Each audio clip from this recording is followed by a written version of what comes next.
पाठ 26 पत्र लेखन। आज के जीवन में पत्रों की बहुत उपयोगिता है। पत्रों के द्वारा हम अपने उन मित्रों, संबंधियों आदि से विचारों का आदान प्रदान कर सकते हैं जो हमसे दूर हैं। साथ ही विभिन्न कार्यालयों के अधिकारियों आदि से भी संपर्क हो सकता है। हम अपनी समस्याओं के बारे में भी अनेक अधिकारियों से पत्र के द्वारा संपर्क करते हैं। पत्र लिखते समय निम्न बातों का ध्यान रखना चाहिए। पत्र लिखते समय अपने और पत्र पाने वाले की आयु, योग्यता, पद आदि का ध्यान रखना चाहिए। पत्र में केवल आवश्यक बातों का ही समावेश होना चाहिए, अनावश्यक बातों का नहीं। पत्र की भाषा सरल तथा प्रभावशाली होनी चाहिए। पत्र लिखते समय शुद्ध एवं स्वच्छ लेख का ध्यान रखना चाहिए। पत्र का विषय स्पष्ट होना चाहिए। पत्र में लिखने वाले का नाम, पता तथा दिनांक का उल्लेख अवश्य होना चाहिए। पत्र में पाने वाले का नाम तथा पता भी स्पष्ट रूप से लिखा होना चाहिए। पत्र के प्रकार। पत्र मुख्य रूप से दो वर्गों में विभक्त किए जा सकते हैं। पहला औपचारिक पत्र, दूसरा अनौपचारिक पत्र। औपचारिक पत्र। जिन व्यक्तियों से पत्र लेखन का कोई व्यक्तिगत या निजी संबंध नहीं होता, ऐसे व्यक्तियों को लिखे गए पत्र औपचारिक पत्र कहलाते हैं। जैसे विद्यालय के प्रधानाचार्य को, किसी अधिकारी को, संपादक को, पुस्तक विक्रेता या प्रकाशकों तथा अन्य कंपनियों एवं संस्थाओं के अधिकारियों को लिखे गए पत्र औपचारिक पत्र कहलाते हैं। अनौपचारिक पत्र।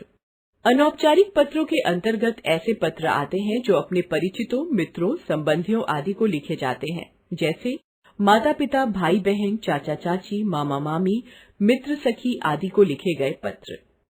पत्र लिखते समय सावधानियां। कार्यालयीय पत्र में नपीतुली भाषा का प्रयोग होता है। सभी पत्रों में अभिवादन का उल्लेख अवश्य होता है। व्यावसायिक पत्र में कुशलक्षेम जैसी घरेलू तथा पारिवारिक बातें नहीं लिखी जाती। निजी पत्रों में कुशलक्षेम पूछा जाता है तथा उसमें आत्मीयता रहती है। पत्र के अंग। पत्र के 8 अंग होते हैं।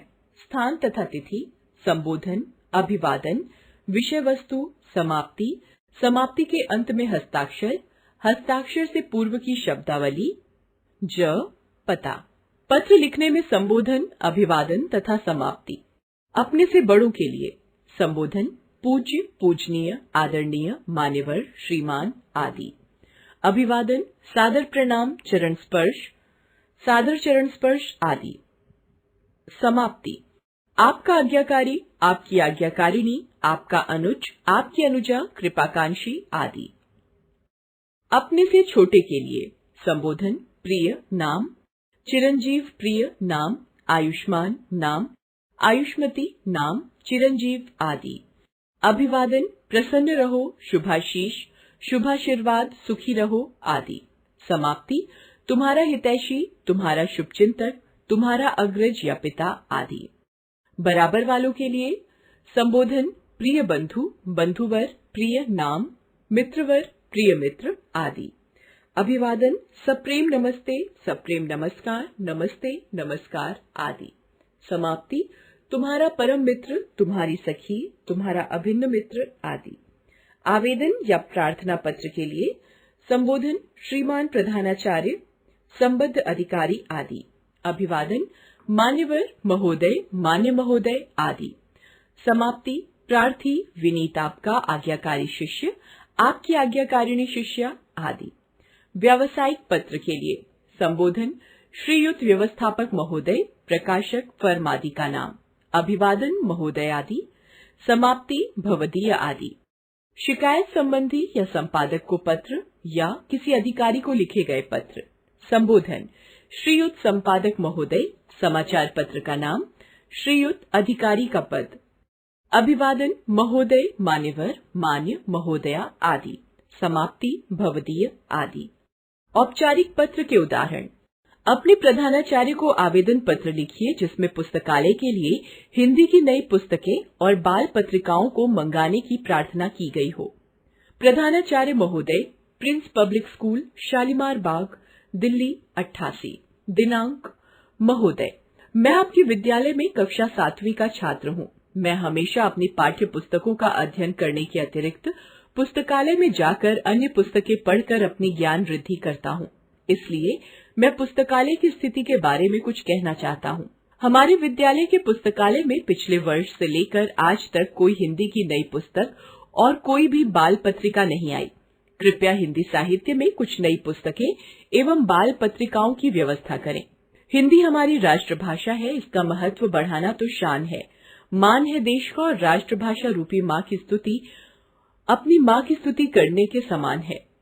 अंग्रेजी साहित्य तो पुस्तकालय में भरा पड़ा है, इसलिए आपसे अनुरोध है कि आप हिंदी साहित्य की पुस्तकों की ओर ध्यान देने की कृपा कीजिए। धन्यवाद। आपका आज्ञाकारी शिष्य क ख ग, कक्षा 7वीं प। अपने विद्यालय के प्रधानाचार्य को बस सुविधा बढ़ाने हेतु प्रार्थना पत्र। प्रधानाचार्य महोदय, जैन पब्लिक स्कूल, प्रतापनगर, दिल्ली 17। दिनांक 1/1। महोदय, निवेदन है कि मैं आपके विद्यालय की कक्षा 7 में पढ़ता हूँ। मैंने इसी वर्ष आपके विद्यालय में प्रवेश लिया है। मैं शालीमार बाग सी ब्लॉक में रहता हूँ। विद्यालय की बस शालीमार बाग AG ब्लॉक तक आती है। मैं प्रतिदिन रिक्शा आदि करके वहाँ पहुँचता हूँ तथा वापसी में भी मुझे इसी प्रकार किसी न किसी वाहन का सहारा लेकर घर पहुँचना पड़ता है। कभी कभी सवेरे सवेरे जब वहाँ तक जाने के लिए रिक्शा आदि नहीं मिलती तो मेरी बस छूट जाती है तथा विद्यालय आने में देरी हो जाती है, जिसके कारण मुझे डांट सुननी पड़ती है। कभी कभी तो सजा भी मिलती है। वर्षा आदि होने पर तो प्रायः मुझे अन्य साधन द्वारा विद्यालय पहुँचना पड़ता है, जिसके कारण मेरे अभिभावकों पर आर्थिक बोझ भी पड़ता है। श्रीमान जी, विद्यालय द्वारा निर्धारित बस स्टॉप से मेरा घर केवल 1 किलोमीटर की दूरी पर है। यदि आप कृपा करके विद्यालय की बस C ब्लॉक तक बढ़ा दें तो इससे मुझे ही नहीं 5 और विद्यार्थियों को भी लाभ होगा जो C ब्लॉक से ही विद्यालय आते हैं। आशा है आप हमारी कठिनाई को ध्यान में रखते हुए हमारी प्रार्थना पर अवश्य विचार करेंगे। धन्यवाद सहित आपका आज्ञाकारी शिष्य रोहित। अनुक्रमांक 25, कक्षा 7A। अनौपचारिक पत्र के उदाहरण। अपने मित्र को अपने जन्मदिन पर निमंत्रित करते हुए पत्र लिखिए। चमनदीप, आदर्श नगर, दिल्ली। दिनांक 22 जुलाई। प्रिय साहिल, आशा है तुम स्वस्थ तथा प्रसन्नचित्त होंगे। तुम्हें तो याद ही होगा कि आगामी 1 अगस्त को मेरा जन्मदिन है। तुम्हें यह जानकर अत्यंत प्रसन्नता होगी कि हर साल की तरह इस बार भी मैं अपना जन्मदिन अत्यंत धूमधाम से मना रहा हूँ। इस दिन प्रातःकाल हवन, दोपहर को भोजन, सायंकाल को केक काटने की रस्म तथा रात्रि में प्रीति भोज एवं भजन संध्या का आयोजन किया गया है। मैंने अपने सभी मित्रों को इस अवसर पर निमंत्रित किया है। मेरा आग्रह है कि तुम 31 जुलाई की शाम तक आ जाओ। तुम्हारे आने से मुझे ही नहीं मेरे सभी मित्रों को बहुत खुशी होगी। पूज्य चाचा जी, चाची जी को मेरा सादर प्रणाम। तुम्हारी प्रतीक्षा में तुम्हारा मित्र किशन। अपने पिताजी को विद्यालय के वार्षिकोत्सव का वर्णन करते हुए पत्र लिखिए। बहादुर सिंह सदन छात्रावास, धर्मार्थ विद्यालय, ऋषिकेश। दिनांक 20 फरवरी। पूजनीय पिताजी, सादर चरण स्पर्श। आज ही आपका कृपा पत्र मिला। पढ़कर परिवार संबंधी जानकारी प्राप्त हुई। मुझे यह जानकर अतीव प्रसन्नता हुई कि अब आपका स्वास्थ्य ठीक है तथा घर में सब सकुशल है। पिछले दिनों हमारे विद्यालय में वार्षिकोत्सव की तैयारी चल रही थी। वार्षिकोत्सव में भाग लेने वाले सभी विद्यार्थी बहुत व्यस्त थे। मैंने भी कई कार्यक्रमों में भाग लिया था, इसलिए तैयारी में व्यस्त रहने के कारण पत्र लिखने में देरी हो गई। वार्षिकोत्सव 11 फरवरी को धूमधाम से संपन्न हो गया। इस पत्र में उसी के बारे में आपको बता रहा हूँ। इस अवसर पर उत्तरांचल के माननीय शिक्षा मंत्री को मुख्य अतिथि के रूप में आमंत्रित किया गया था। कार्यक्रम के अवसर पर विद्यालय को खूब सजाया गया था। कार्यक्रम दोपहर के 1 बजे प्रारंभ हुआ। मुख्य अतिथि के आते ही एनसीसी के कैडेटों ने उन्हें गार्ड ऑफ ऑनर दिया। तत्पश्चात मुख्य अतिथि मंच की ओर आए, जहां विद्यालय के प्रधानाचार्य, प्रबंधक तथा छात्र प्रतिनिधि ने माल्यार्पण द्वारा उनका अभिनंदन किया। सांस्कृतिक कार्यक्रम का शुभारंभ दीप प्रज्वलन से हुआ। सर्वप्रथम छात्र छात्राओं ने सरस्वती वंदना प्रस्तुत की।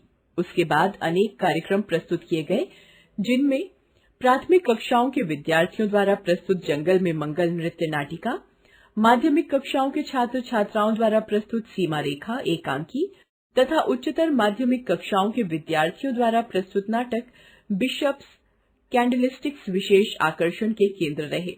कार्यक्रम में संगीत, नृत्य, संगीत नाटक के भी अनेक रंगारंग, मनोरंजक तथा आकर्षक